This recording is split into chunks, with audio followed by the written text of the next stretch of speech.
નમસ્કાર દર્શક મિત્રો, હું છું રિપોર્ટર યાસીન બાબોર અને આપ જોઈ રહ્યા છો ફતેપુરા લાઈવ।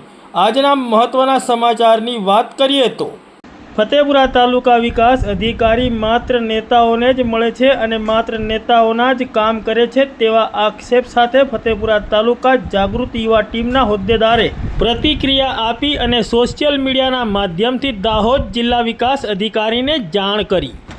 ફતેપુરા તાલુકા વિકાસ અધિકારી તરીકે એસ.જે. ચૌહાણની નિમણૂક થયા પછી આ તાલુકા વિકાસ અધિકારી સમગ્ર ફતેપુરા તાલુકાના લોકોમાં અપ્રિય બની જવા પામ્યા છે। ફતેપુરા તાલુકા વિકાસ અધિકારી તરીકેનો ચાર્જ સંભાળ્યા પછી એસ.જે. ચૌહાણ દ્વારા ફતેપુરા તાલુકાના લાભાર્થીઓ સાથે મનસ્વી વહીવટ કરાતો હોવાનું છેડચોક ચર્ચાઈ રહ્યું છે।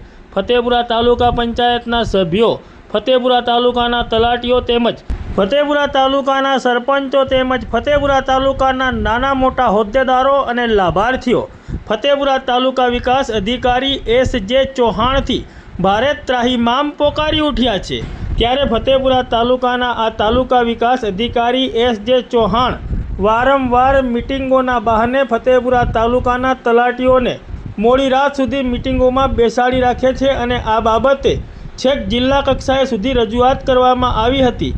ત્યારબાદ આ તાલુકા વિકાસ અધિકારી તેમ છતાં પણ સાંજના 7 વાગ્યા સુધી તલાટીઓને મિટિંગના બહાને બેસાડી રાખે છે, જેના પગલે ફતેપુરા તાલુકાના તલાટીઓમાં ભારે અસંતોષ જોવા મળી રહ્યો છે।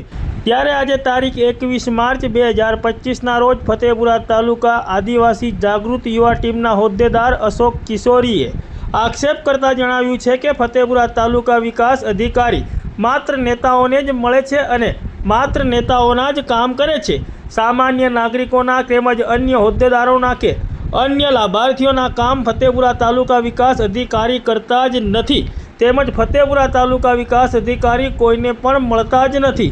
તેઓ માત્ર ફતેપુરા તાલુકા પંચાયતમાં સમય પસાર કરવા માટે જ રોકાયા હોય તેમ લાગે છે। તેઓ માત્ર નેતાઓના જ કામ કરીને સામાન્ય લાભાર્થીના કામો ન કરીને લાભાર્થીઓ સાથે ભેદભાવ કરતો હોવાના આક્ષેપ સાથે ફતેપુરા તાલુકા જાગૃત યુવા ટીમના હોદ્દેદાર અશોક કિશોરીએ આક્ષેપ કરીને આ બાબતે દાહોદ જિલ્લા વિકાસ અધિકારીને સોશિયલ મીડિયાના માધ્યમથી જાણ પણ કરી છે।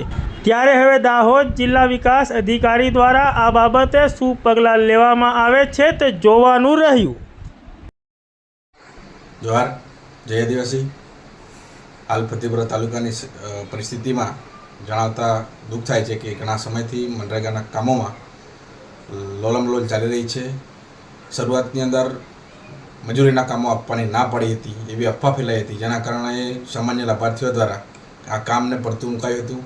ત્યારબાદ તાલુકા વિકાસ અધિકારીને જાગૃત યુવા ટીમ દ્વારા રજૂઆત કરવામાં આવી હતી, જેના હિસાબે થોડાક સમયની અંદર ફરી આ મજૂરીના કામો જે સામાન્ય લાભાર્થીઓ કરી શકે છે તે શરૂ કરવામાં આવ્યા। તે શરૂ કરવામાં આવ્યા ત્યારબાદ વર્કઆઉટ પાડવામાં આવ્યા। વર્કઆઉટ પાડ્યા બાદ જે એની સાંકળ હોય છે, ટેકનિકલ દ્વારા એસ્ટિમેટ નાખવામાં આવે છે, એના પછી AWMના લોગિનમાં જાય છે, એના પછી APOના લોગિનમાં જાય છે, એના પછી તાલુકા વિકાસ અધિકારીના લોગિનમાં જાય છે। તો આ જે કર્મચારીઓ છે, જે કાંઈ અધિકારીઓ છે, તે ઘણો સમય ખાઈ રહ્યા છે અને એની સામે હિસાબી વર્ષ પૂરું થવા આવ્યું છે, જે 31 માર્ચે આજે કરેલ સમાર્થ લાભાર્થીઓ દ્વારા કરેલી જે મજૂરી છે તે બધી જ નિષ્ફળ જાય એમ છે। તો જેની રજૂઆતના પગલે આજે સવારે ઘણા સમયથી આખો દિવસ ત્યાં તાલુકા પંચાયત અધિકારી તાલુકા પંચાયતની અંદર આવ્યા હતા અમે અને ત્યાં આગળ બેસી રહ્યા છે, છતાં તાલુકા વિકાસ અધિકારીએ ફોન પણ રિસીવ કરતા નથી। 5-5, 6-6 ફોન કરવામાં આવે છે, રિસીવ કરતા નથી। ઉપરથી નેતા જ્યારે આવે છે ત્યારે અડધો કે પોણો કલાકની અંદર એ અધિકારી ત્યાં આવી જાય છે અને એની મિટિંગ પતાવી, રાજકારણીઓની મિટિંગ પતાવીને તરત નીકળી જાય છે। અમે રજૂઆત કરવા માટે ઊભા હતા પણ અમારી રજૂઆત સાંભળવામાં આવતી નથી। જે તાલુકા વિકાસ અધિકારી દ્વારા એમના લોગિન અંદર કરેલ કામો, એમના અંદર પડી રાખેલા જે વર્કઆઉટો છે, એમની જે અંદર કામગીરી આવે છે તે કામગીરીને વિલંબ કરવામાં આવે છે અને જે સામાન્ય નાગરિકોની જે મહેનત છે નિષ્ફળ કરવાની કોશિશ થઈ રહી છે, જેના પર સખત કાર્યવાહી કરવામાં આવે અને જે એમનું વલણ છે તે પક્ષપાતી અથવા તો ભેદભાવી વલણ છે એવું અમને જોવા મળે છે। જે જિલ્લા વહીવટીતંત્ર દ્વારા આને જલ્દી પ્રમાણે નિકાલ કરવામાં આવે અને સામાન્ય લાભાર્થીઓનું હિતમાં કામ થાય તેવી આશા છે। જય હિન્દ, જય ભારત। અશોક કિશોરી, રૂપાખેડા।